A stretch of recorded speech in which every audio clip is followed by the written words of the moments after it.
I have an interesting relationship with the world of Middle-earth, and it's not them, it's me. Well, first of all, I was read The Hobbit as a young lad. I was read The Hobbit to me by my father, and pretty much going into this, the only memory I had of that story, besides the vague opening of the Shire and him running out and being like, I'm going on an adventure, the only real memory I had of it was that there was a scene where they were tucked up. At the time I thought it was in a shack, trying to kind of sheltered from the rain, but they were all huddled together, and I remember that they weren't very happy. And having read the book now, I realise it was a scene shortly before they got kidnapped by the Goblins and they were actually huddled up in a cave and it was raining outside. Either way, that's besides the point. I've seen the first 2 Lord of the Rings films, and not the last one because I couldn't bring myself to watch it because I thought it's boring, it's just the one where they win. And I've seen the first 2 Hobbit films and not the third. I don't remember why I haven't seen the third one, mostly for the same reason. But I've recently decided to take up Audible, and not a sponsor by the way, and read The Hobbit. That was possibly the most roundabout intro to getting to that point ever. I apologise, but it is in true Tolkien fashion, because holy shit, does he go on. I'm sorry, I know he's a legend, but he goes on a bit, doesn't he? Well, spoilers ahead! So The Hobbit, which might as well be called A Hero's Journey, is super interesting to me because as much as I love books and writing, and I literally have a degree in writing and all of this kind of stuff, I don't actually know much about the era in which Tolkien was writing from an actual writing standpoint. I don't know how much of his stuff was original. I think most people assume that a lot of fantasy books derive from Tolkien stuff, and it was super interesting to me reading The Hobbit and realising just how much fantasy I love has basically, I wouldn't say ripped off The Hobbit, I was going to say that, but that's not fair, but taken inspiration from the world of Middle-earth. And I'm sure going into The Lord of the Rings I'm going to find this more and more, but it wasn't just the obvious stuff like it's a world of, humans and dwarves and elves and all of this kind of stuff, but it was the small things. Like, I noticed the structure of the middle of the Darren Shan vampire saga is very similar to when they go and meet kind of Bjorn, and when their escape from Goblin Mountain to up to them meeting Bjorn. I don't know if it was intentional or not, but I went and I looked it up, and Darren Shan said he was very influenced by Lord of the Rings. So I guess this is obviously that same world, so I imagine he would have read The Hobbit, and it's, having written stuff myself, it is surprising sometimes you go back years later without the context of what your brain was thinking of at the time, and you realise how much you've borrowed, and that can be alarming sometimes. But a lot of what I noticed was obvious stuff like, oh, dwarves, they live in the mountain, that's like Ironforge in World of Warcraft and stuff like this. But also it's made me appreciate the new spins that these fantasy worlds have taken on all of these Tolkien-style fantasy things. And I probably will eventually go and do a little bit of research and see where Tolkien got his inspiration from. I'm guessing it's from classic fairy tales, but spun into more of a... Well, I wouldn't say an adult tale, because The Hobbit was actually made for children, but either way.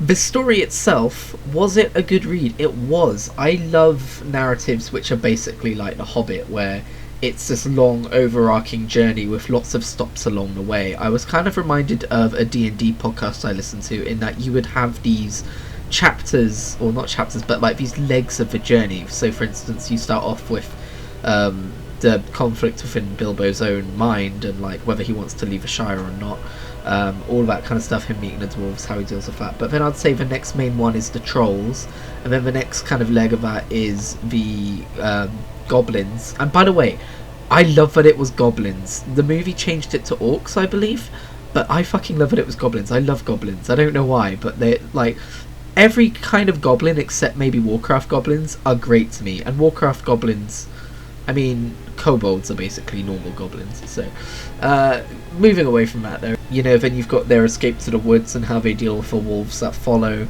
and then you've got the rest of the story. I don't know why my mind just blanks, but either way, it was great. Having an omnipresent narrator threw me for a minute, because that's obviously a technique which was very popular in older fiction, but I think is pretty much dead these days. I hardly ever see it.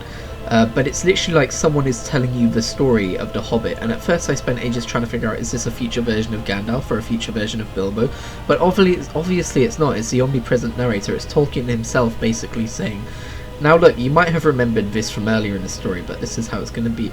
And I guess especially because I was listening to it as an audio version, it really felt like a kind of sit around a campfire kind of an environment where, you know, you're being told this story as opposed to living in it. And at the same time, you are basically walking alongside them in a weird way. It doesn't detract from the overall immersion of the story, but it's still interesting to me as someone who hasn't read a lot of fiction of that kind of era in this kind of genre, I guess. The one thing I do have to say, and I haven't looked into this, I haven't read any interviews or anything like that, it's just a theory. It does feel like it got rewritten on the fly a little bit. It's like, I don't really know how to talk about this, but it's almost like, for an example, the character of Bard, when he's first introduced to you, he's the grumpy guy on the wall who doesn't believe that, you know, Smaug's coming is something good. He believes that Smaug's coming. And then it's almost like, oh, and as a matter of fact, this guy was named Bard, and he was really good with a bow and arrow.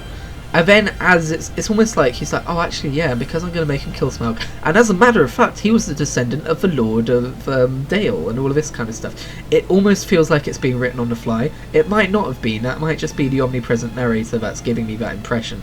But it really does feel like, oh, and what if this? And to be honest, the thing I'm going to say about this is, The Hobbit is a weird story because, and I don't know if it's intentionally subversive, but it doesn't feel like it is, in that Smaug is kind of set up to be the main villain of the story, and then they get there, and it's almost like Tolkien just goes, well shit, I can't have the dwarves kill him because they're not the main character, but my main character is a hobbit, and I can't have him kill Smaug because that's just, that's not the story I'm telling, that's not the kind of character that Bilbo is. Like, he's heroic, but not that heroic kind of a thing. He's still Bilbo Baggins.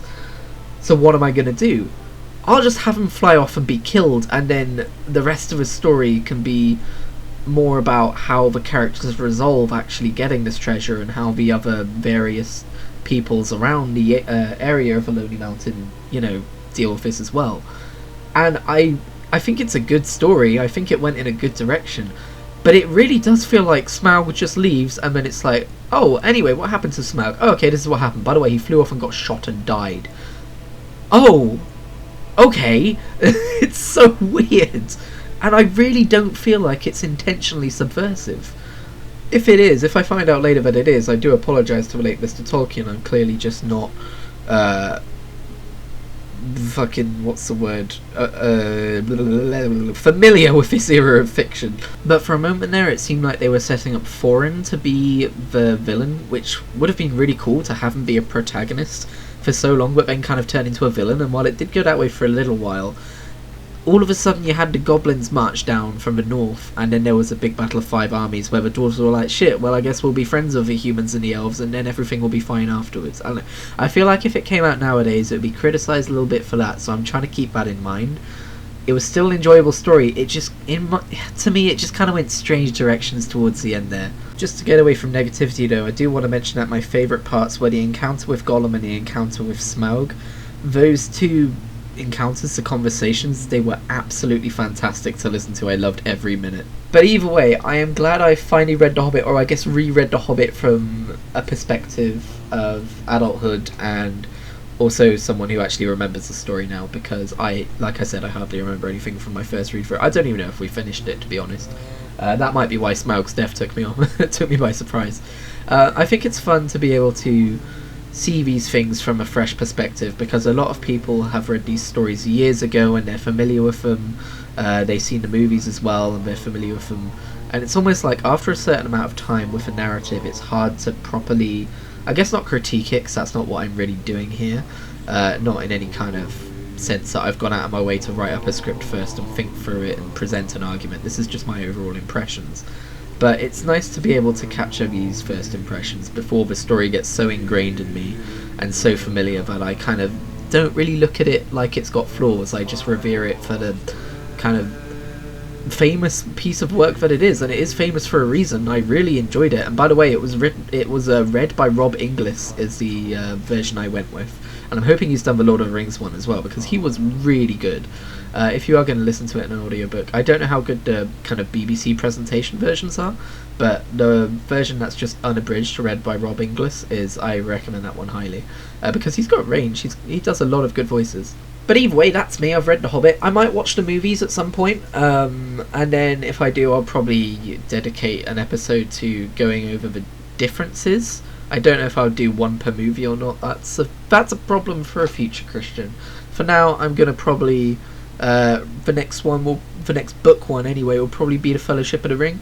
I'm probably gonna, because I used a free trial for this, I'm probably just gonna pay for it because issue I've been running into in my life lately is that I haven't really got the attention span to read books now, to sit down and read them, which is a fucking shame because I love books.